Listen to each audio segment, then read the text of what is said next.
Hello folks, I would like to welcome you back to the TJR Auto Channel.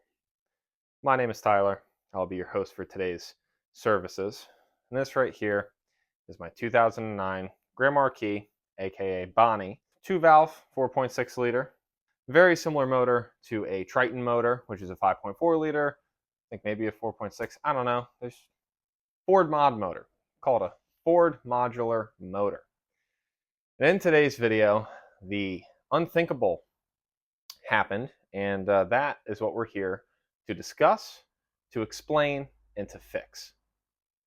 So I'd like to start off by asking, with this video that I'm about to present you, has your modular motor ever made this noise?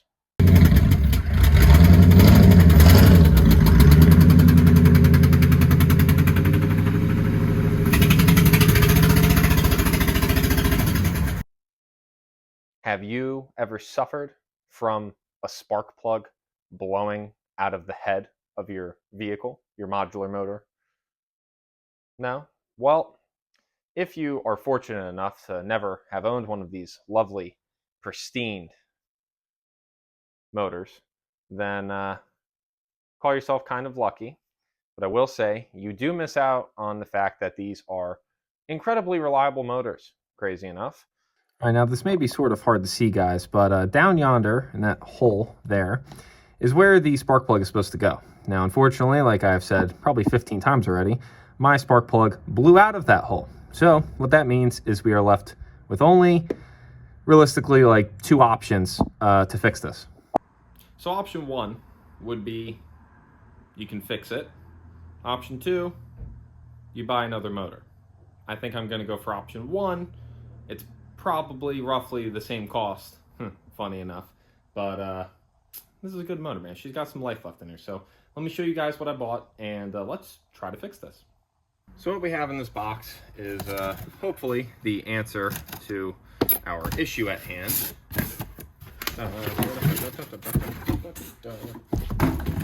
They literally make a spark plug thread repair kit for Ford because of how common of an issue this is. So what this kit contains, and I like how it looks, at least it looked nice online, is we get a fancy thing. Thank you for waiting. I waited like 6 hours for this. Just kidding. It was more like 10. But what we have in this kit is we have this little guy, which basically we will use to blow into the cylinder to confirm that our valves are closed before we go and drill into the cylinder head. And then after you drill into the cylinder head, you use this big boy tap to tap the hole. Then you might say, okay, then you can put a plug back in. Wrong.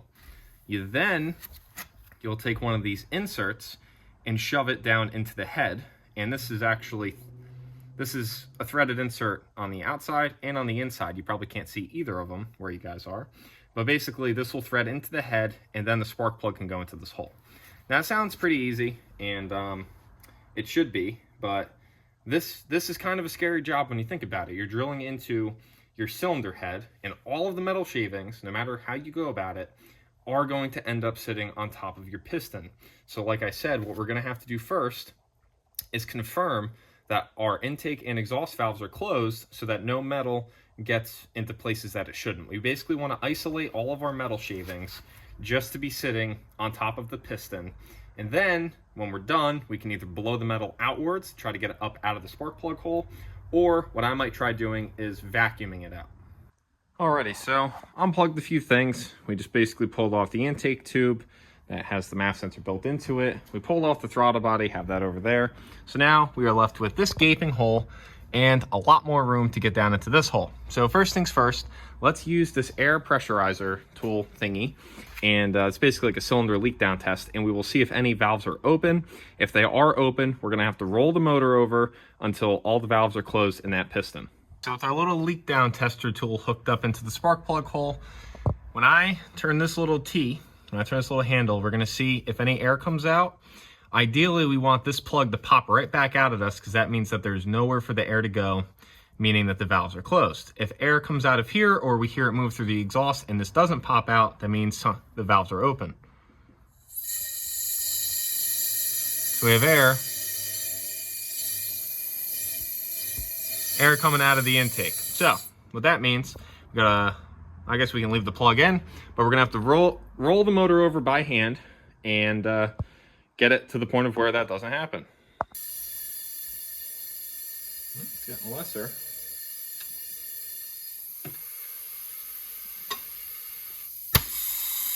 Boom. So now, that should mean our intake valves and our exhaust valves are closed. If our exhaust valves were open, it would be flowing out of the exhaust and it would not have popped out like that. So now, if I put decent pressure on this, pops right back out. So our valves should be closed. One other thing I do want to do, the instructions recommend to use a borescope to look down and see how many inches down the piston is. So I'm going to reach in with something really skinny and long and try to figure out how far down is the piston so that we don't risk hitting it with the drill bit. So to measure where the piston currently is sitting, I used this piece of wire that came off Crystal, so the truck that keeps on giving, straightened it out, and what I did was I shoved this down just until it touches the piston. And then right where my thumb is, I put a black mark. So that is our overall distance from the top of the spark plug hole, well, top of that I guess the top of the head itself, all the way down to the piston is about yay. And then what I did was I reached in with the wire and touched to where the spark plug threads are supposed to start, which would be about that long. So between where my finger is currently and where's the other line? Where is it? Right about where my pinky is. So about that distance is, I'm going to say roughly how far down the piston actually is from the bottom of the head. Now, that's, I don't know, maybe an inch worth of threads. They want it down 3 to 4 inches. I'm going to say that's at least 3 inches. So I think we're safe there. So now that we know our piston should be down far enough, we know that our valves are closed, we should be ready to actually drill and tap this hole, use the threaded insert, and basically be done with this job. One cool thing about this kit is it comes with this alignment tool. So basically this guy slips right down yonder in there, and what this will do is this will actually keep the supplied drill bit and tap, which this actually has like a pin in it, so it can't go further than, you know, you basically can't drop that down, but this keeps it aligned so that you don't have to worry about going cockeyed in there. And this overall is a lot, you know, this makes this job a lot less stressful. If you're going in there blind with a drill bit and a tap, you're kind of taking a 50-50 on if you're actually drilling and tapping a straight hole. So now what we'll do is we'll make sure our alignment tool's in solid, and then we'll grab our drill and we will start drilling this baby out. And this calls to use a quality air ratchet. It says use a quality air ratchet to bore out the hole in the old threads. Well, I don't really care to listen to my air ratchet do this right now. So instead we're gonna see how the good old Ryobi does. And well, I guess we'll see if this drills. My normal drill does not fit this, go figure. So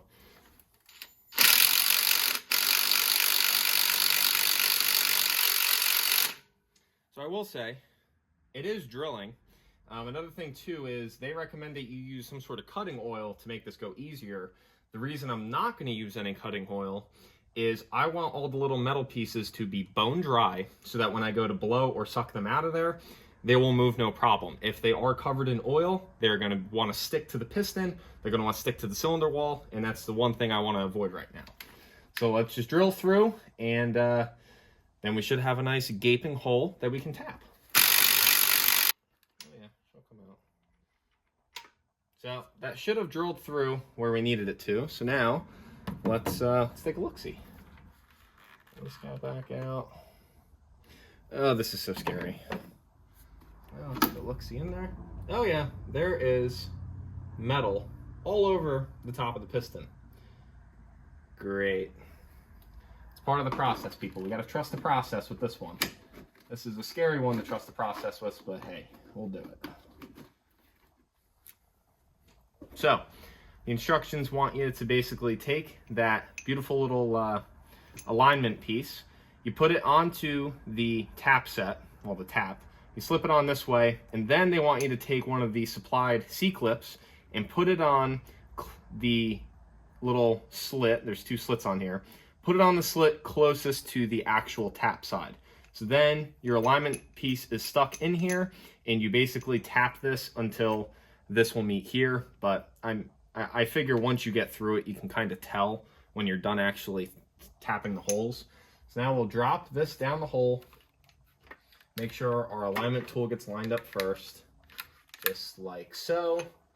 And then we are basically in place, ready to tap our new hole. So they also recommend to use an air ratchet for this, which I'm not comfortable doing. So we're just gonna be tapping this like the good old days by hand. So let's see what happens.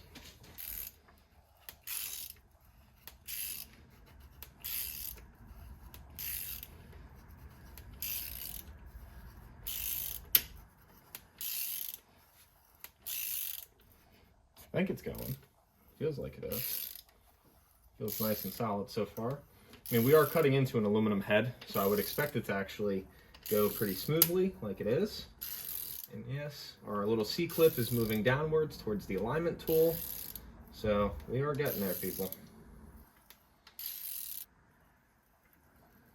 All right, we are down to the alignment tool with the C-clips. Now, see how nicely this wants to come out.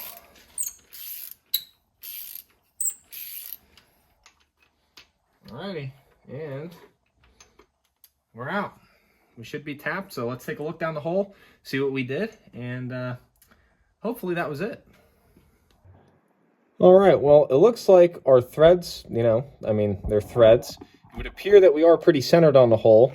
When I shine the light past, I can get it past the camera, you guys can see all that metal sitting on top of the piston all the way down there.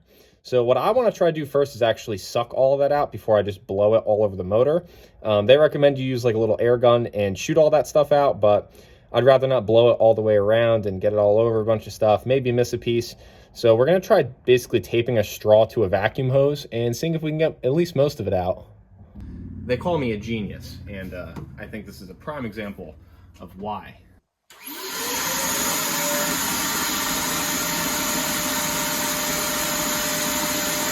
All right, it's gonna be really hard for you guys to see, but I promise you, I think this is probably as clean as we can get it.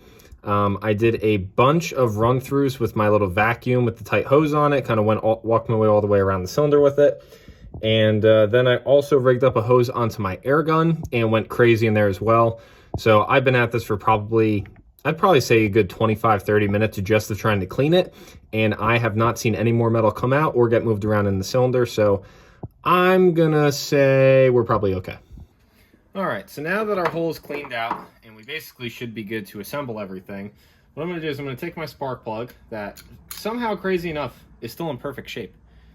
It was just the threads of the head got blown out. And the unfortunate thing is when it happened, I shut the car off within probably 10 seconds of it making that noise, when I pulled over and found out what it was. But I don't know where that metal went. I didn't see any metal sitting outside the motor, so there's a decent chance we already ran a little bit of aluminum shards through it. And you know what? Bonnie's Bonnie. She's a trooper. We're going to act like it never happened.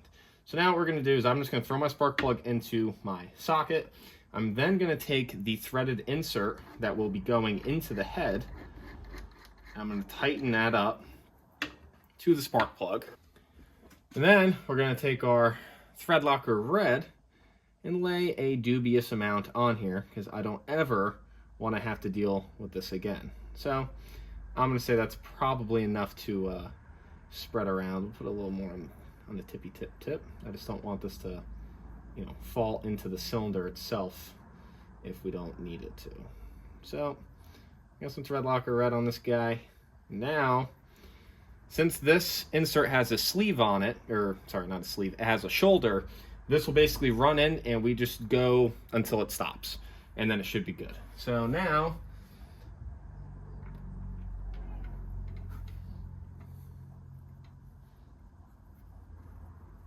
it's going. It's going in. All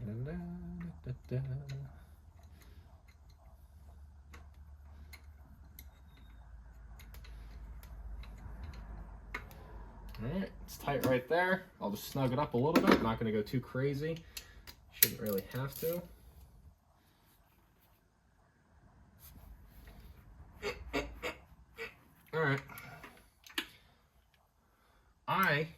am going to call that fixed. Now, this thread locker claims to be fully cured within 24 hours, so I'm just going to let this thing sit.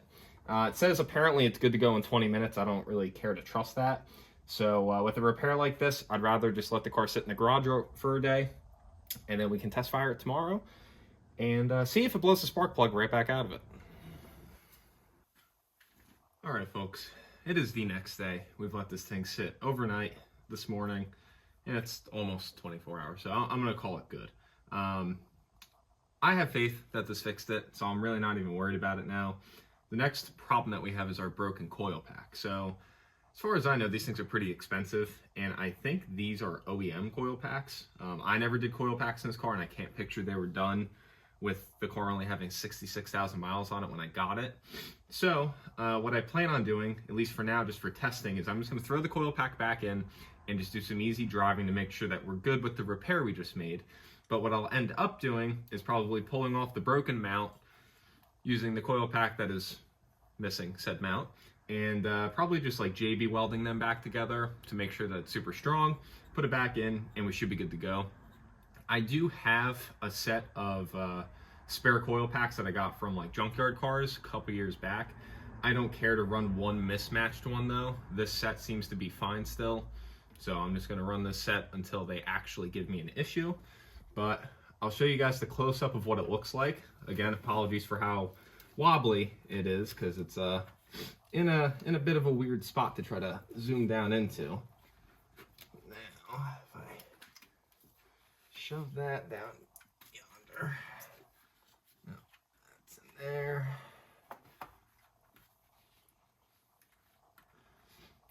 Okay, that looks good. And now we can just kind of plug everything back in. That's the plug for that. That's the plug for that. And we'll get the throttle body thrown back on, zip tube thrown back on, our couple little things plugged in, and then I think we're ready to test drive it.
Well, folks, I think we're good. It would appear that our repair has held.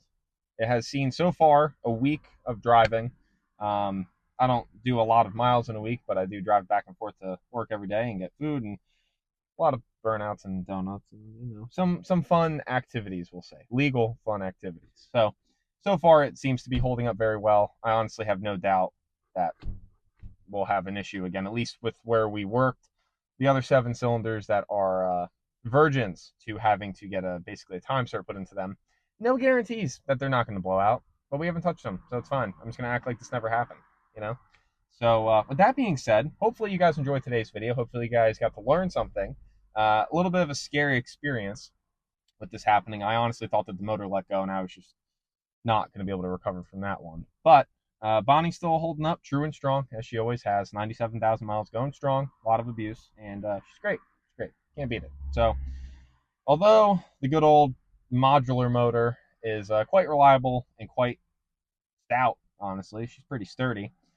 You do have the downfalls of shit like this and just regular maintenance items. So it could be worse. It was a $200 kit, and honestly, for the quality of the kit and for how easy it made this process, I give it a 10 out of 10. I'm going to have to actually go on Amazon and give it a good review tonight because, well worth it, honestly, well worth the money. Anyways, thank you guys so much for tuning into today's video. I truly do appreciate it. I love each and every one of you. And like I said, hopefully you guys stick around a while. Hopefully you want to see some more content. And if so, make sure to tune back in next week and I will have a video on something. I don't know what, but it'll be of the Marquis, the truck, or the Goat. So with that being said, thank you guys as always. And I'll catch you in the next one.